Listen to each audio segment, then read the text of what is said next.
ॐ अज्ञानतिमिरान्धस्य ज्ञानाञ्जनशलाकया चक्षुरुन्मीलितं येन तस्मै श्रीगुरवे नमः।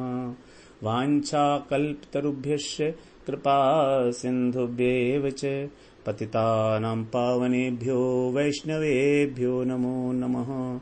श्रीकृष्ण चैतन्य प्रभो नित्यानंद श्री अद्वैत गदाधर शिवसदि गौरभक्तवृंद।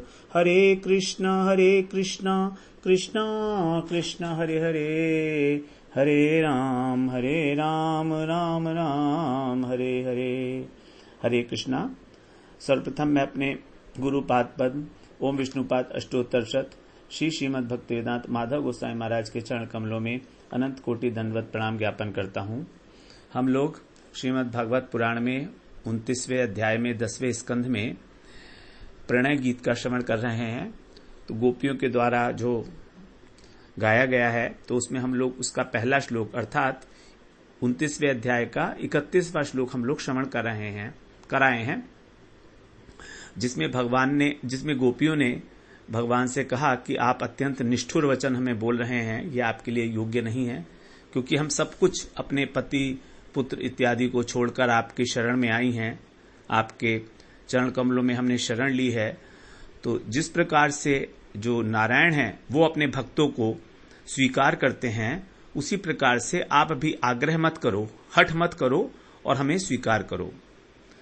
अब आगे कह रही हैं उसमें 32वें श्लोक में गोपियां, यत पत्य सुहृदाम अनुवृत्तिरंग स्त्रीणाम स्वधर्म इति धर्म विदात्वयोक्तम् अस्त्वेवमेतत्पदेश पदे त्वयीशे प्रेष्ठो भवांस तनुभृताम किल बंधुरात्मा। यत पत्य सुहृदाम अनुवृत्तिरंग। भगवान को यहां पर संबोधन कर रही अंग, हे अंग। अंग का मतलब है हे प्यारे, मतलब जिस प्रकार की हमें अपना अंग बहुत अधिक प्यारा होता है, उसी प्रकार कोई व्यक्ति यदि हमें बहुत प्यारा होता है तो हम उसको बोलते हैं अंग।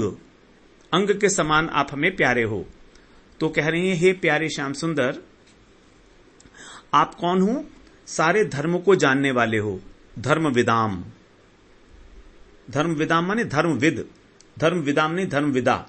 तो धर्मविदा मतलब आप सभी धर्मों को जानने वाले हो, धर्मविद हो। और आपका यह कहना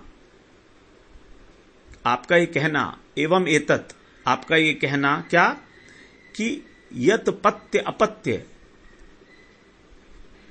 पति और अपत्य माने होता है पुत्र। तो पति पुत्र सुहृद, आपके जो सुहृद हैं, भाई बंधु हैं, उन सबको अनुवृत्ति का मतलब है उनका अनुसरण करना, उनकी सेवा करना, उनके अनुसार चलना। तो यद्यपि हमें आपने उपदेश दिया कि हमें पति पुत्र और बंधुजनों के अनुसार चलना चाहिए, आपका ये कहना कि हमें उनकी सेवा करना चाहिए, इति स्त्रीणाम स्वधर्म, यही स्त्रियों का स्वधर्म है। आपने ये कहा कि हमको अपने पतियों की सेवा करनी चाहिए, पुत्र की सेवा करनी चाहिए, है, यही स्त्रियों का स्वधर्म है, उनका अपना धर्म यही है। किल का मतलब है निश्चय के बोध में कहा जाता है किल का मतलब निश्चय ही। अस्तु एवं माने इस प्रकार, अस्तु माने ऐसा ही है, अर्थात आपने जो कहा बिल्कुल ठीक ही कहा है। तनुभृताम माने शरीर धारण करने वाले, तनु माने शरीर, तो तनु शरीर को धारण करने वाले अर्थात शरीरधारियों के लिए प्रेष्ठ माने होता है प्रीतम, और भवान माने आप। शरीर धारण करने वालों के लिए आप ही प्रीतम हो, आप प्रियतम हो उनके। और बंधुरात्मा, और बंधु भी हो और आत्मा भी हो। तो आप सभी शरीरधारियों के प्रियतम हो, बंधु हो और आत्मा भी हो। एतत् उपदेश, इस उपदेश के पदे, पदे का मतलब है विषय, सब्जेक्ट, तो इस उपदेश के जो विषय हैं वो त्वयीशे, त्वयी ईशे, आप परमेश्वर, अस्तु माने हो। भगवान की बात को उन्होंने भगवान के ऊपर ही डाल दिया। भगवान ने जो कहा कि आप अपने पतियों की सेवा करो, पुत्र की सेवा करो, तो यहां पर वो भगवान की बात को ही भगवान के ऊपर डाल रही हैं।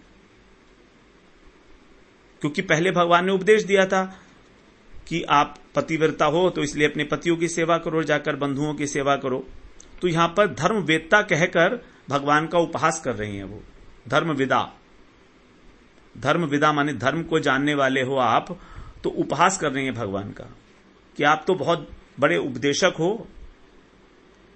और ये उपदेश वास्तव में अब हमारे लिए, हमको दूसरे पति की सेवा करने के लिए जरूरी नहीं है, बल्कि आपके ऊपर ये उपदेश घटित हो रहा है। तो भगवान के वाक्यों का ही अर्थ भगवान को समझा रही हैं कि इस उपदेश के जो विषय हैं आप हैं।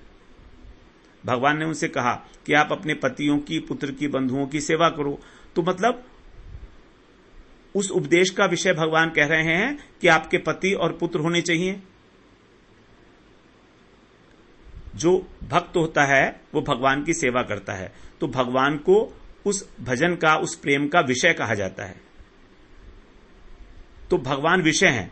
तो यहां पर कह रहे हैं कि पति उस उपदेश के विषय हैं, लेकिन आप जो हो, आप तो सबके प्रियतम हो, आप तो सबके बंधु हो और आप तो सबकी आत्मा भी हो। तो इसीलिए आप ही इसके विषय हो उपदेश के।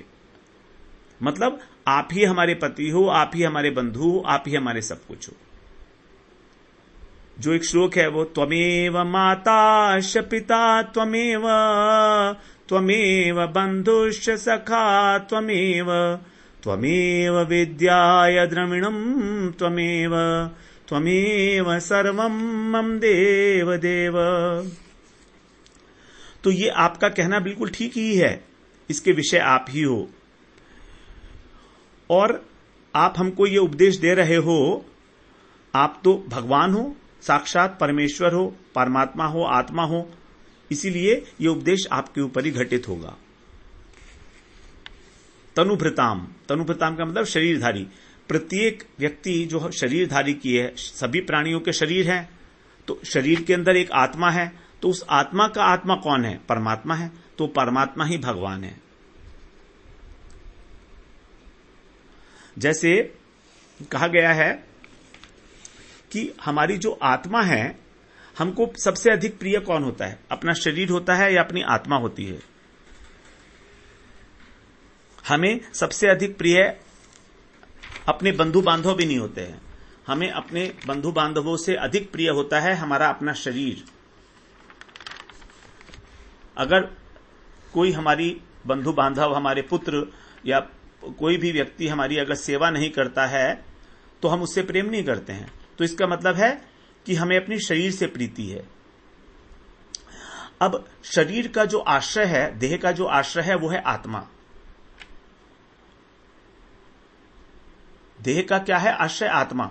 तो अगर हमारे शरीर का कोई अंग खराब हो जाए तो हम उससे प्रेम नहीं करते, उसको कटवा देते हैं। कम से कम आत्मा रहेगी ना, जिंदा तो रहेंगे ना। तो इसका मतलब हमें शरीर से भी प्रेम नहीं है, हमको अपनी आत्मा से प्रेम है। और आत्मा का आश्रय है परमात्मा, क्योंकि यदि परमात्मा नहीं तो आत्मा होगी ही नहीं, उन्हीं का तो अंश है। तो हमें वास्तव में परमात्मा ही सबसे अधिक प्रिय है। परमात्मा का अंश होने के कारण परमात्मा का अंश है। ममैवांशो जीवलोके जीवभूत है सनातन है के अनुसार तो परमात्मा ही हमें प्रिय है। और आत्मा हमारे हृदय में रहती है, सारी शरीर में तो रहती नहीं है, लेकिन आत्मा का जो गुण है, चेतना, वो हमारे शरीर के अंदर क्रिया का, चेतना का संचार करता है।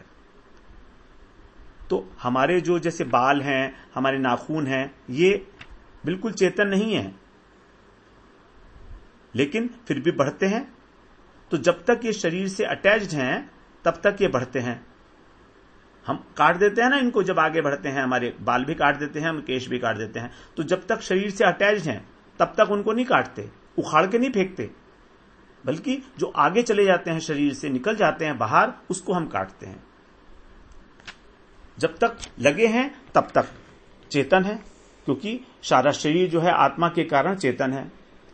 फिर आगे कह रहे हैं कि आप बंधु भी हो और आत्मा भी हो हमारे, और हमारे प्रेष्ठ भी हो, ईश भी हो। आप, ईश का मतलब है स्वामी।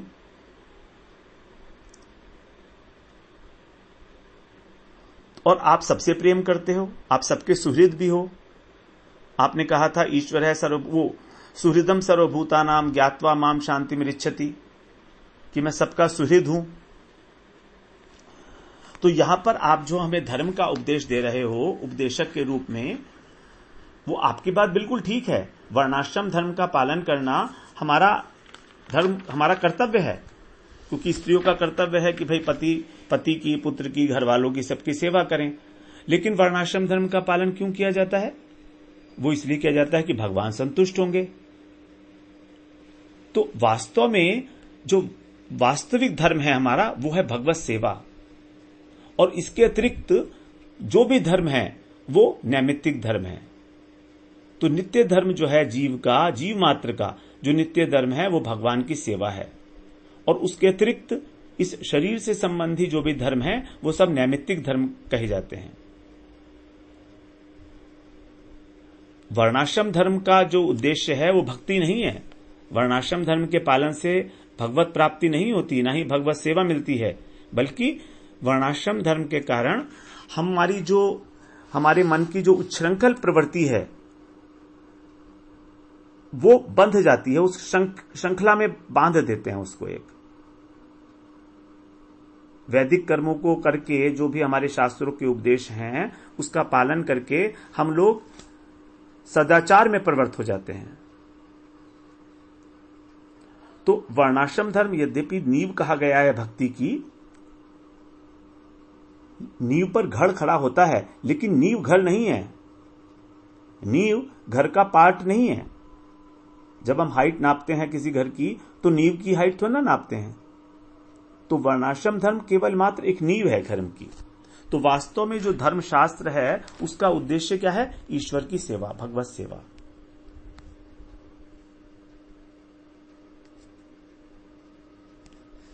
तो गोपियों का यह कहना है, आपकी बात बिल्कुल ठीक है, वर्णाश्रम धर्म का पालन करना चाहिए हमको, हम लोग स्त्रियां हैं, लेकिन ये एक साधन मात्र है भगवत सेवा के लिए।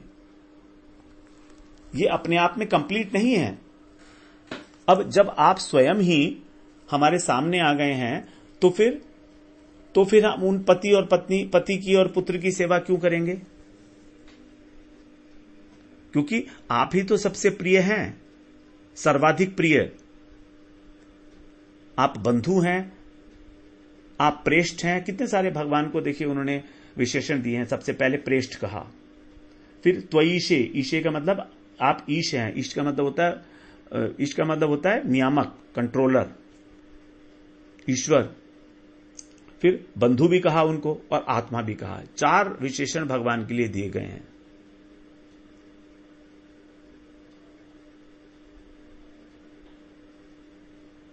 तो वो कह रही हैं उपहास के रूप में कि आपने हमें धर्म का उपदेश दिया। ठीक है, धर्म का उपदेश देने वाले तो बहुत सारे लोग हैं, लेकिन जब आप धर्म का उपदेश दे रहे हैं तो हम आपके उपदेश को जरूर मानेंगे। और हमको आपने लक्ष्य बनाया अपने उद्देश्य का, तो बिल्कुल ठीक ही होगा, ऐसा ही हम करेंगे। क्योंकि वास्तव में आप केवल मात्र उपदेशक नहीं हो, बल्कि आप और भी बहुत सारी रोल अदा करते हो। आप परमात्मा हो। अब परमात्मा होने के कारण जो कुछ भी सेवा होनी है वो अब आपकी होनी है, हमारी ही नहीं, हमारे पतियों की आत्मा के भी। आत्मा कौन है? आप हैं। तो मूल अधिष्ठान आप हैं। आपके बिना किसी पति का, पुत्र इत्यादि का अस्तित्व ही नहीं है। यदि आप नहीं होंगे तो वो भी नहीं होंगे। तो फिर आप ही तो मूल हो ना। तो जब हमें मूल आश्रय आप मिल गए, फिर हमको क्या आवश्यकता है अपने पति और पुत्र की सेवा करने की। और अगर आप कहते हैं कि हमको पाप लगेगा, वर्णाश्रम धर्म का पालन अगर नहीं करेंगी तो हमको नरक मिलेगा। लेकिन ब्रह्मसूत्र में ऐसा कहा है कि जो ब्रह्म का अनुसंधान करते हैं, जो भगवान का भजन करते हैं, उनको किसी प्रकार का पाप नहीं लगता। और आपने स्वयं कहा है ये बात भगवत गीता में, सर्वधर्मांस परित्यज्य माम एकम शरणम ब्रज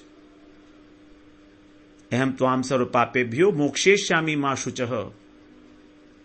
अहम त्वाम सर्व पापेभ्यो, जितने भी पाप हैं मैं सबसे तुझको मुक्त कर दूंगा। सर्वधर्मांस परित्यज्य, परित्यज्य तो हमने वही तो किया है जो आपने कहा है। उपदेश पदे, पदे शब्द जो है इसका अर्थ होता है विषय, मतलब उस उपदेश, वो उपदेश किसके प्रति लक्ष्य करता है। तो कहा गया ना स्वधर्म, आपका जो स्वधर्म है, तो स्व शब्द जो है इसके दो अर्थ बताते हैं। एक शरीर भी होता है स्वय का अर्थ, और शरीर आत्मा भी होता है स्वय का अर्थ। तो यदि हम शरीर इसका अर्थ लेते हैं स्वधर्म, तो स्त्रियों का स्वधर्म है पति की सेवा करना।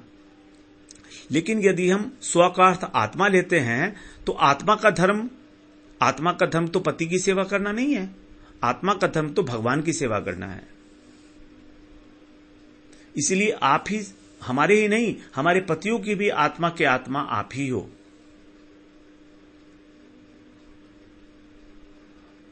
और निश्चय, किल बोलने से यहां पर मतलब है निश्चय है इस बारे में। कोई क्या ये बात गलत बोल रहे हैं हम? बताइए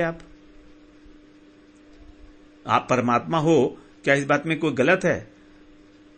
अगर कृष्ण कहें कि कैसे हो बताओ मैं परमात्मा, तो कहती हैं आप आत्माओं का भी आत्मा हो, इसीलिए आप परमात्मा हो। और आप सबके नियामक हो, सबके हृदय की बात भी जानते हो। ईश्वर है सर्वभूतानाम हृदय से अर्जुन तिष्ठति। तो इस प्रकार से आप ही हमारे सब कुछ हो।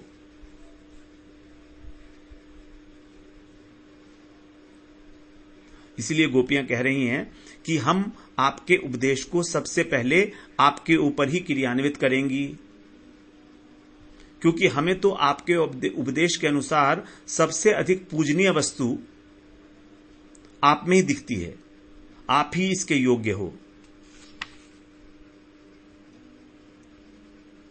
क्योंकि आप सबके प्रेमास्पद भी हो, बंधु भी हो और आत्मा भी हो।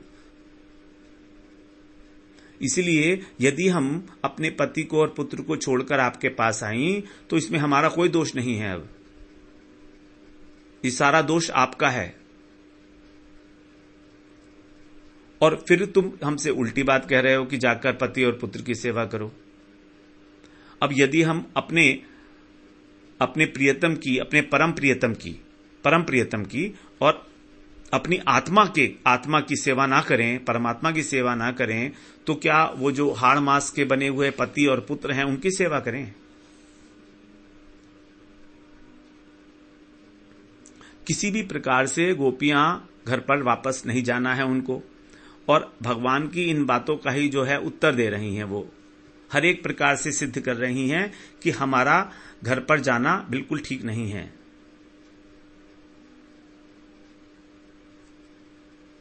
अब जैसे भगवान को यहां पर कहा उन्होंने ईश्वर, भगवान ने ये कहा है कि अहम ही सर्व यज्ञानाम भोक्ता च प्रभुरेव च, कि मैं ही सभी प्राणियों का, सभी यज्ञों का भोक्ता भी हूं और मैं प्रभु भी हूं। प्रभु का मतलब है ईश्वर, जिसकी प्रभुता है ना, और भोक्ता का मतलब भोक्ता, जो भोगते हैं। तो भगवान दोनों चीजें हैं, भोक्ता भी हैं और भगवान ईश्वर भी हैं। लेकिन जीव जो है वो ईश्वर नहीं है। जीव भोक्ता तो है लेकिन ईश्वर नहीं है। जीव अपने को भोक्ता मानता है, वास्तव में जीव है नहीं वैसे वो भी। जैसे कैसे मानता है? जैसे मान लीजिए एक राज्य है, उस राज्य का एक राजा है। अब उस राज्य का भोक्ता कौन हुआ? राजा हुआ। लेकिन जो राज्य के अंदर भूमि है, उस भूमि का भोग तो वास्तव में उसकी प्रजा कर रही है ना। लेकिन वो भूमि तो राजा की है, मगर उस भूमि में प्रजा रह रही है। तो इस प्रकार प्रजा उस भूमि की भोक्ता तो है, लेकिन उस पूरे राज्य का जो भोग है वो तो राजा है, राजा करेगा, राजा ही स्वामी है सबका। तो आत्मा जो है वो केवल अंश मात्र में भोग कर सकती है, अंश मात्र में, लेकिन स्वामी नहीं हो सकती। स्वामी कृष्ण नहीं है, स्वामी भगवान ही है। जैसे राजा ही उस भूमि का स्वामी है, उसी प्रकार से तो राजा स्वामी भी है और राजा भोक्ता भी है, जबकि जीव केवल अंश मात्र में उसका भोक्ता अपने को मानता है, वास्तव में है भी नहीं वो।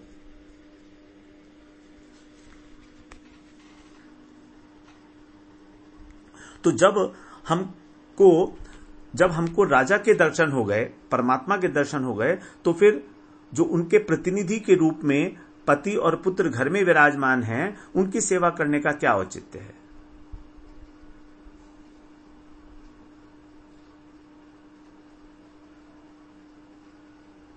और कहा भी गया है कि यदि कोई भी व्यक्ति भगवान की शरण ले लेता है, मुकुंद की शरण ले लेता है, तो उसको किसी भी प्रकार के वर्णाश्रम धर्म की भी आवश्यकता नहीं होती है। वर्णाश्रम धर्म के पालन की आवश्यकता तभी तक है जब तक भगवान का भजन नहीं किया जा रहा है। यदि कोई व्यक्ति भगवान का भजन करने में लग गया है, तो फिर उसको किसी भी प्रकार के वर्णाश्रम धर्म की भी आवश्यकता नहीं रहती। उसके जितने भी ऋण हैं, जो 6 ऋण बताए गए हैं अलग अलग प्रकार के, वो सब ऋण उन सभी ऋणों से वो मुक्त हो जाता है।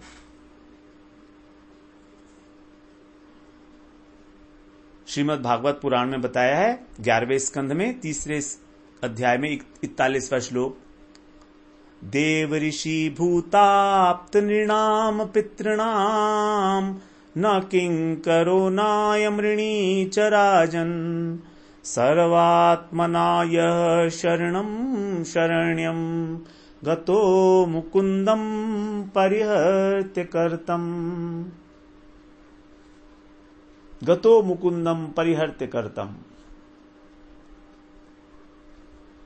अर्थात जिसने भगवान की शरण ले ली है, गतो मुकुंदम, जो कैसे हैं? शरण्यम, सबके शरण्य हैं। अगर उनकी शरण आपने ले ली है किसी भी प्रकार से, तो फिर आपको न देव ऋषि, न देवताओं का ऋण, न ऋषियों का ऋण, न अन्य प्राणियों का ऋण, न आप्त पुरुष मतलब जो आचार्य होते हैं उनका ऋण, नृणाम जो अतिथि हैं उनका ऋण, और पितृणाम पितरों का ऋण। ये जो 6 प्रकार के ऋण बताए गए हैं, उनमें से किसी का भी ऋण जो है वो नहीं रहता है, और ना ही उनका वो किंकर होता है, ना ही उनका वो सेवक होता है। कौन? जिसने सर्वात्मना भगवान की शरण ले ली है। तो यहां पर भगवान की उपासना की महिमा शास्त्रों में प्रतिपादित की गई है, और जितना भी ये नैमित्तिक धर्म है, देवताओं की पूजा, ऋषियों की पूजा, पितरों की पूजा, इन सब का निषेध किया गया है। भागवत पुराण में इन सब का निषेध किया गया है एक प्रकार से। तो व्यवहारिक पति हमारे और पुत्र ये जितने भी हैं, ये सब तो भगवान के एक अंश मात्र हैं।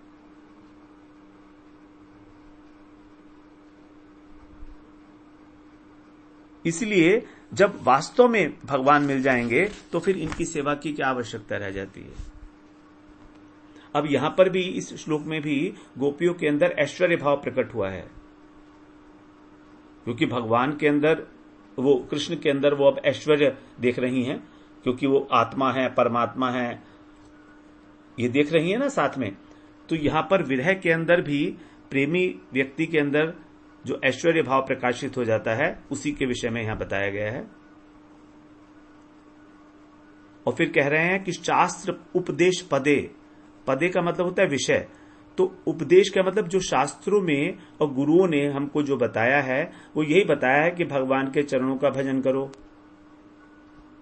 इसी बात को गोपियां यहां पर कह रही हैं, परिहास करते हुए कह रही हैं, भगवान से परिहास करते हुए कि आप तो ईश हो,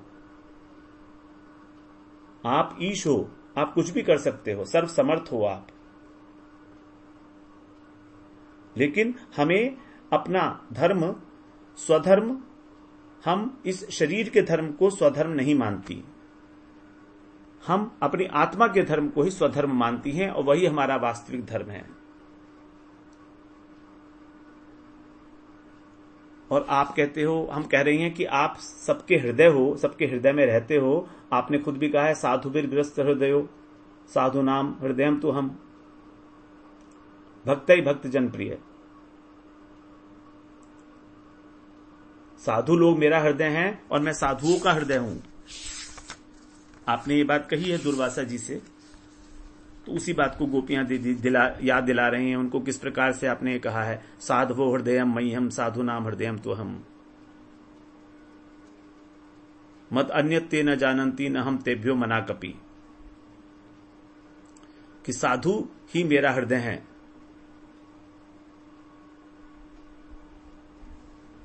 साधुवो हृदयम मह्यम साधु नाम हृदयम तो हम, ये है 9वें स्कंध का श्लोक है। ये 9वें स्कंध का श्लोक है ये हमारा, और 4थे अध्याय का 68वां श्लोक। साधवो हृदयम मह्यम साधु नाम हृदयम तो हम, मद अन्यते न जानन्ति न हम तेभ्यो मना कपि, कि साधु ही मेरा हृदय है और मैं साधुओं का हृदय हूं। मेरे अतिरिक्त वो कुछ नहीं जानते और मैं तो उनके अतिरिक्त लेश मात्र भी कुछ नहीं जानता हूं। तो ये सब आपके ही वाक्य हैं कि आप बंधुर आत्मा हो, आप आत्माओं के भी परम परम परम आत्मा हो। इसलिए आप जो हमको उपदेश दे रहे हो ये आपके ऊपर ही घटित होता है प्रत्येक प्रकार से, और हम वही काम कर रहे हैं जो आपने उपदेश दिया है। इसलिए आप अपने उपदेश के द्वारा ये मत सोचो कि हम अपने घर चली जाएंगे। हम आपके उपदेश का पालन कर रही हैं। तो किस प्रकार से गोपियों ने भगवान के उपदेश को भगवान के ऊपर ही चरितार्थ कर दिया।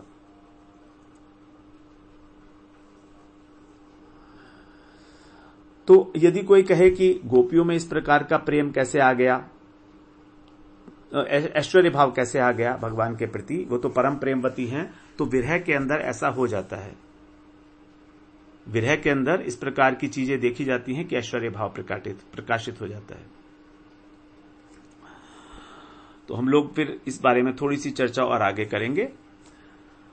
वांछा कल्पतरुभ्यश्च कृपा सिन्धुभ्येव च पतितानां पावनेभ्यो वैष्णवेभ्यो नमो नमः।